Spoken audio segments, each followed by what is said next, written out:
안녕하세요. 한인포스트 유튜브 방송입니다. 오늘은 미국과 인도네시아 사이에 아주 중요한 무역 협상 타결 소식을 좀 자세히 살펴보려고 합니다. 특히 인도네시아의 핵심 산업이죠. 이 섬유하고 신발 부문, 여기에 대한 미국의 수입 관세가 크게 낮아졌다는 내용인데요. 저희 한인포스트 기사를 바탕으로 이게 어떤 변화를 가져올지 또 어떤 의미가 있는지 좀 깊이 들어가 보겠습니다. 우선 가장 중요한 내용부터 좀 짚어볼까요? 미국 트럼프 행정부하고 이제 인도네시아 프라보어 정부 간의 합의가 이루어진 건데요. 인도네시아산 섬유 그리고 신발 제품에 대한 미국 수입 관세가요. 기존에 32%였는데 이걸 19%로 상당히 큰 폭으로 내렸습니다. 아리프 하바스 우그로세노 외교부 차관이 직접 발표한 내용이라고 하죠. 역시 가장 큰 목표는 그동안 대량 해고 위기까지 나왔던 이 노동집약적 산업들의 고용 안정, 이건 확보하고 또 수출 경쟁력도 살리려는 거겠죠. 네, 맞습니다. 32%에서 19%면 이건 정말 파격적인 인하라고 봐야죠. 이게 가져올 가장 즉각적인 효과는 역시 아세안 역내 경쟁 구도에서 변화가 생긴다는 점입니다. 당장 이제 경쟁국인 베트남 같은 경우 대미 수출 관세가 한 20% 수준이거든요. 근데 방글라데시는 35%나 되고요. 심지어 우리나라, 한국 제품도 25% 관세를 내는데 인도네시아가 19%를 확보했다. 이건 상장한 경쟁 우위를 갖게 됐다는 뜻이죠. 아시아 제품 가격 경쟁력에 발목을 잡는다, 이런 지적이 계속 있었잖아요. 이제 좀 숨통이 트이겠네요, 정말.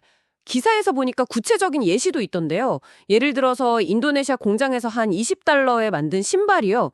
예전에는 관세 때문에 미국 시장에서 가격 맞추기가 쉽지 않았는데 이제 19%, 그러니까 $3.8 정도 관세만 붙으면 미국 현지에서 $150에 팔아도 생산자, 유통업자 다 괜찮은 이윤을 남길 수 있다, 이런 분석이더라고요. 네, 바로 그 점입니다.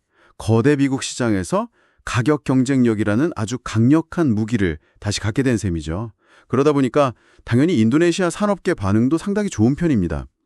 그 인도네시아 합성섬유 생산자협회 APSFI라고 하죠. 여기서도 19%가 여전히 조금 부담스럽긴 하다, 이런 말은 했지만요. 그래도 적어도 방글라데시나 중국 같은 주요 경쟁국하고 좀 동등하게 경쟁하고 기존 시장 점유율을 지킬 수 있는 수준은 된다, 이렇게 환영하는 분위기입니다. 특히 섬유산업 안에서도 그 초기 단계, 그러니까 원사나 원단을 만드는 이른바 업스트림 부분 있잖아요. 여기서는 이번 조치가 더 의미가 클 수 있습니다.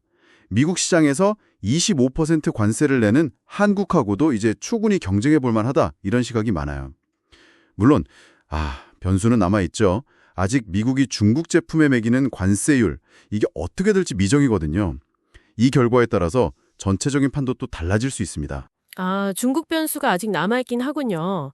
그래도 전반적으로 보면 이번 관세 인하가 인도네시아의 대미 시출 감소세를 좀 막거나 아니면 점진적으로 증가세로 돌리는 그런 계기가 될 수 있다, 이런 기대가 큰 것 같습니다. 이게 또 자연스럽게 생산량 증가나 고용 안정으로 이어지면 내수 경제에도 좋은 영향을 줄 수 있겠고요. 네, 그런 기대는 충분히 해볼 만합니다. 당장 수십만 개로 추산되는 관련 일자리를 지키는 효과도 크고요. 또 장기적으로 보면 인도네시아 정부가 추진하는 황금 인도네시아 2045라는 비전이 있잖아요. 이 비전 달성을 위한 경제적인 토대를 다지는 데도 분명히 기여하는 바가 클 겁니다. 중요한 정책적 성과라고 할 수 있겠죠. 네. 하지만 이렇게 좀 긍정적인 소식 속에서도 우리가 놓치지 말아야 할 부분들, 그러니까 위험 요인이나 앞으로의 과제 같은 것들도 분명히 있지 않겠습니까? 예를 들면 글로벌 공급망이 갑자기 또 바뀔 수도 있고 원자재 가격 변동성 문제도 여전하고요. 정확한 지적이십니다. 긍정적인 전망 속에서도 경계를 늦추면 안 되죠. 말씀하신 대로 글로벌 공급망 재편 가능성, 또 원자재 가격 변동성, 이런 거 외에도 아세안 역내 경쟁은 앞으로 더 치열해질 가능성이 높습니다. 베트남이나 다른 경쟁국들이 가만히 있지는 않을 테니까요. 각국 정부의 지원 정책이라든가 환율 변동 같은 다양한 변수들이 작용할 수 있습니다. 그래서 이번 관세 인하 효과를 그냥 단기적인 어떤 호재로만 볼 게 아니라요. 이걸 발판 삼아서 장기적인 경쟁력을 확보하려면 지속적인 노력이 필요합니다. 예를 들어 생산성 향상을 위한 투자라든가 또 기술 혁신을 통해서 좀 더 부가가치가 높은 제품을 개발한다든가, 그리고 미국 시장 의존도를 낮추기 위한 어떤 신규 시장 개척 노력, 이런 것들이 반드시 같이 가야 할 과제들입니다. 이번 관세 인하는 분명히 인도네시아 섬유, 신발 산업에 아주 절실했던 숨통을 틔워준 조치인 건 맞습니다. 하지만 이게 정말 지속적인 성장 또 안정적인 경쟁력 확보로 이어지려면 글쎄요, 앞으로 다가올 여러 글로벌 공급망의 변화나 또 끊임없는 기술 혁신 요구에 어떻게 슬기롭게 대응해 나가느냐, 이게 더 중요한 관건이 될 것 같습니다. 지금까지 한인포스트 유튜브 방송이었습니다. 감사합니다.